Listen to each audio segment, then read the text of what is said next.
지금 봄철입니다. 봄철입니다만은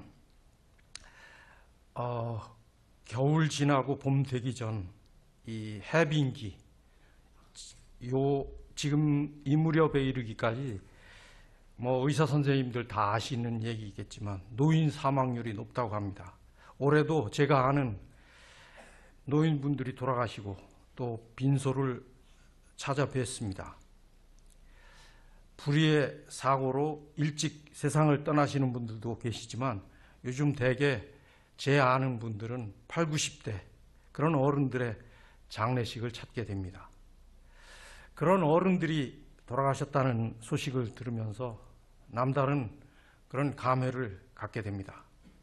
적어도 저희들 한두 세대 윗분들, 그분들은 좋게 말해서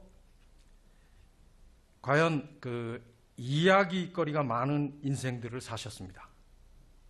일제시대, 6.25 전쟁, 또 극빈, 엄청난 노동, 일 등등 너무나 많은 엄청난 사건들을 겪었으니까 그분들의 그 기억과 회상의 창고 속에는 잊히지 않는 생생한 그 생애의 여러 모습들이 수많은 커트와 수많은 사진 장면으로 찍혀 있습니다.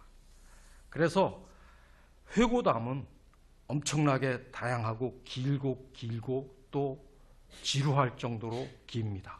또한 흥미롭기도 합니다. 사실 최근 현대사를 겪은 우리 세대들도 서구의 그 안정된 사회에서 살던 우리 시대의 사람들과 비교해 보면 사실은 만만치 않은 그런 험한 시절을 산 것이 사실입니다. 그러나 앞선 세대의 그 기가 질릴 엄청난 경험, 그 거대한 기억 앞에서는 그것이 사실 아무것도 아닌 것이 됩니다. 그렇다면 오늘 저와 여러분들의 기억은 어떠할까 생각을 해봅니다. 대개 오늘 세대의 기억들은 큰 경험의 그 거대 기억으로 채워지는 것 같지는 않습니다. 그보다는 자잘한 일상의 사소하고 아기자기한, 보다 인간적이면서 어찌 보면 싱겁고 시시한 듯이 보이는 삶의 진부하고 늘어지는 그런 경험에 관한 파편적 기억이 이리저리 쌓여 모인 그런 퇴적물이 우리들 기억의 상황이 아닌지 모르겠습니다. 대부분의 오늘을 사는 사람들에게 전쟁을 몇 차례 겪은 앞세대의 그 거대 기억의 자료는 별로 없습니다. 이것은 사실 삶의 파행이 없다는 점에서 대단히 안도할 만한 상황이라고 말할 수 있습니다. 그러나 다른 한편으로 일탈과 예외, 돌출과 괴짜, 그런 기억이 지나치게 적은 것은 또한 다소 따분하고 진부한 일일 수 있습니다. 그렇지만 그것은 배부른 투정이라고 말해야 할 겁니다. 또 따져보면 우리가 거대 기억의 자료가 아주 없는 것도 아닌데 다만 파편적인 경험에 안주하는 그런 측면이 있는 것도 사실입니다.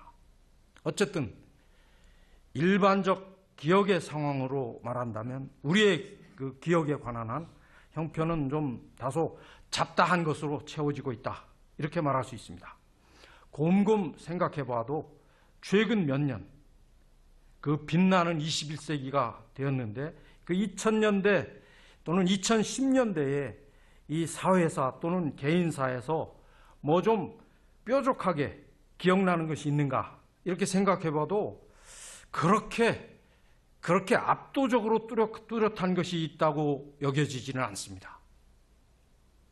그러면 만일 우리가 지금부터 한 20년, 30년 이후 20, 30년이 지난 다음 그 훨씬 미래의 시기에 과거를 돌이켜서 21세기 초엽, 즉 오늘 이 2018년쯤 전후를 기억해 본다고 한다면 상황은 어떨 것이겠습니까? 무엇이 우리의 이 자잘하고 시시한 기억의 틈에서 인상적인 부조물 또는 조각물로서 무엇이 드러날 것이겠습니까? 무엇이 30년 후에 우리의 기억 속에 우뚝 서 있게 될까요? 특히 이 연쇄 공간, 이 연쇄 세브란스 공간에서 이루어진 일들을 오랜 시간 후에 스스로 기억하고자 할 때 무엇이 우리의 뇌리 속에 남아 있어서 우리로 하여금 미래로부터 지금 시대로 우리를 잡아채할 듯이 끌어내는 기억의 회상과 견인의 역할을 하겠습니까? 흔히 말하기를 공동체의 동질성은 집단 기억의 공유를 통해서 확보된다고 말합니다.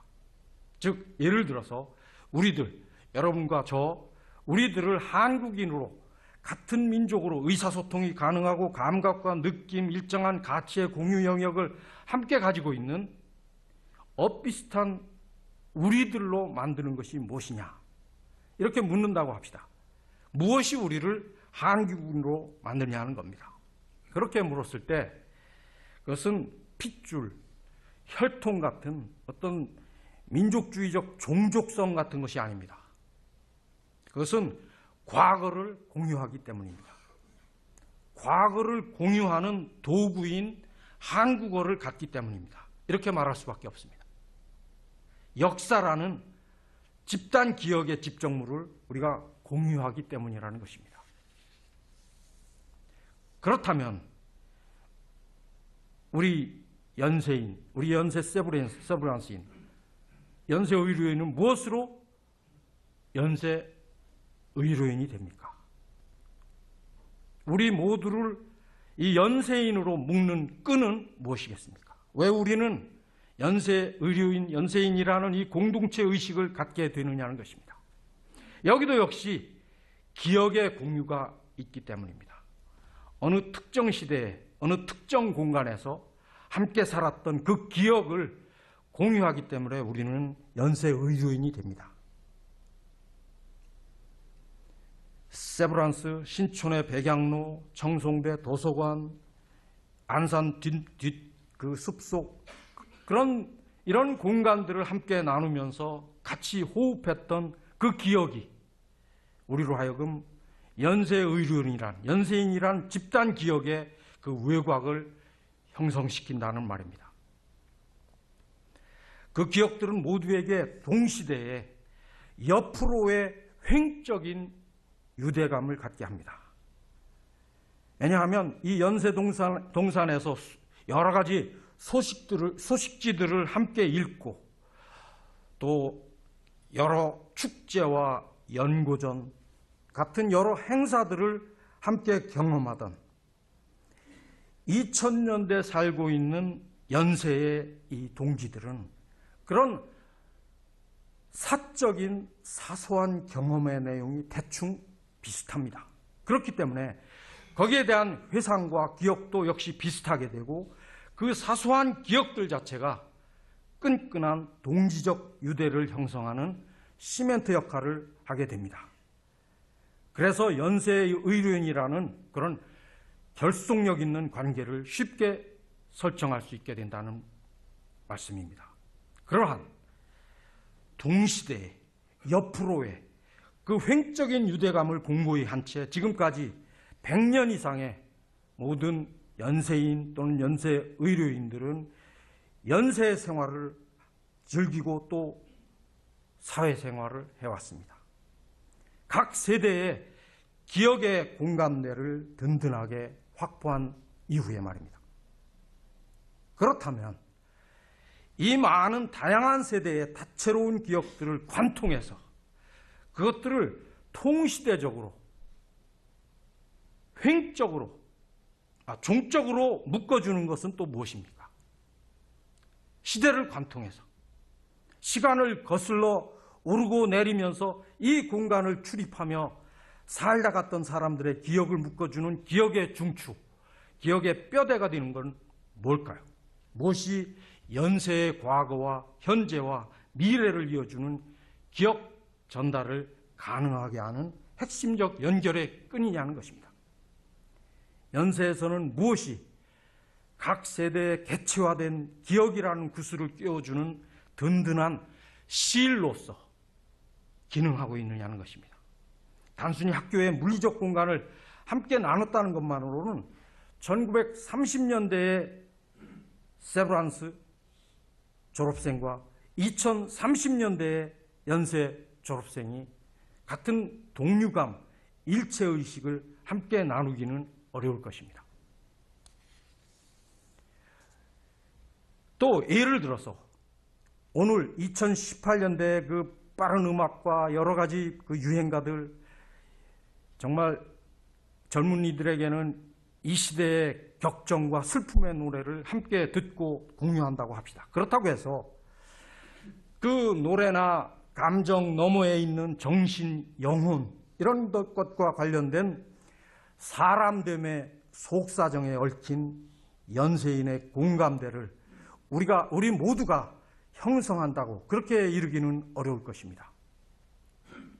그렇다면 무엇이 과거와 현재의 연세인들을, 그리고 지금 옆자리에 앉아있거나 저 바깥 사회의 연세인들을 묶어주는 끈이 될까요?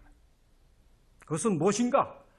보편적이고 영속적인 가치, 시대와 공간을 뛰어넘는, 그래서 모든 사람의 박애와 정의의 정신에 호소할 수 있는 것이어야 할 것입니다. 한두 사람의 하부에 의한 편견이 아니라 좌절한 사람을 불끈 일으키는 희망과 관련된 어떤 것이어야 할 것입니다. 비록 그것이 인터넷에 떠도는 조크나 만화처럼 깨가 쏟아지는 그런 재미를 우리에게 주지 않고 오히려 진부하고 지루하고 고루하고 이런 아주 힘든 낱말과 나란히 가는 수가 있어도 무엇인가 우리를 승화시키고 새롭게 하고 오랫동안 반성하게 하며 사람에 대해서, 세상에 대해서, 그리고 사람과 세상의 모든 관계에 대해서 깊은 눈으로 지그시 응시하게 하는 그 어떤 것이어야 할 것이 아닌가 싶습니다. 우리 모두는 그것이 우리가 품고 있는 진리와 자유정신의 가치라고 믿습니다. 진리와 자유에 대한 명상은 이 연세 동산을 오가는 모든 사람의 뿌리 체험이고 근본 기억이 됩니다. 진리와 자유에 얽힌 이야기는 논문이나 학문의 외형으로 진술될 그런 성질의 것은 아닙니다. 그것은 오염과 배반이 넘치는 우리의 삶, 그 삶 속에서 걷어올린 인간의 채취가 배어있는 언어로 이루어진 것일 겁니다. 그러한 말들의 곳간으로 우리는 연세 의료인의 이 체풀을 으뜸으로 꼽습니다. 이곳에서 토해진 수많은 말들이 그려놓는 진리와 자유의 어떤 풍경들이 바로 연세인들을 옆으로, 아래 위로 묶어주고 연결해주는 끈이 된다는 것입니다. 이곳에서, 이 강당에서 춤튀기며 발음된 그 많은 말들 모두가 앞선 세대의 거대 기억과 같이 우리들의 그 뒤통수를 낚아채듯이 그렇게 인상적인 것일 수는 없습니다. 그렇다고 여러분 지금 앉아 계신 것처럼 다소 불편한 의자 위에 졸음을 방해하는, 크게 의미 없이 잉잉대는 그런 말대들의 소란일 수도 없습니다. 그 말들은 때때로 날카로운 통찰의 형태로, 성가시게 늘어붙는 경구와 금언의 형태로 우리의 내면 속에 파고들어서 오랜 반성을 낳게 하는 독특한 생물체가 될 것입니다.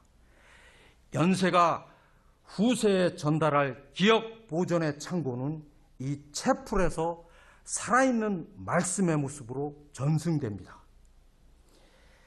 연세의 채풀은 앞으로도 길이길이 기억력 자체가 되어 연세의 앞뒤 세대를 연결시켜 줄 것입니다. 채풀이 이루어지는 이 강당의 기억은 반드시 달콤한 것만도, 감격적인 것만도 아니며 결단과 의지로 우리 의식을 갑자기 스프링 튀듯 만드는 것만도 아닐 것입니다. 다만 그것은 진리와 자유를 생각하게 하는 기억의 원천으로 끊임없이 이어질 것이라는 점입니다. 그리고 그 기억의 넓다란 한복판에는 진리와 자유에 대해서 말씀하신, 그리고 그분 자신이 바로 진리 자체이신 예수 그리스도가 계시다는 것을 우리 모두가 알고 있습니다. 그분 예수 그리스도에 대한 기억이 보다 선명하게 우리 모든 연세의료인, 연세인 모두의 뇌리에 자리 잡혔으면 하고 바라는 저의 간절한 염원이 있습니다. 이 염원을 여러분과 함께 나눌 수 있었으면 하고 바라면서 마지막으로 한마디 예수 그리스도의 말씀을 전해드리고 제 말씀을 마치겠습니다. 그분 그리스도 예수께서 하신 말씀, 그분 자신이 바로 길이요 진리요 생명이라고 말씀하셨다는 것입니다. 고맙습니다.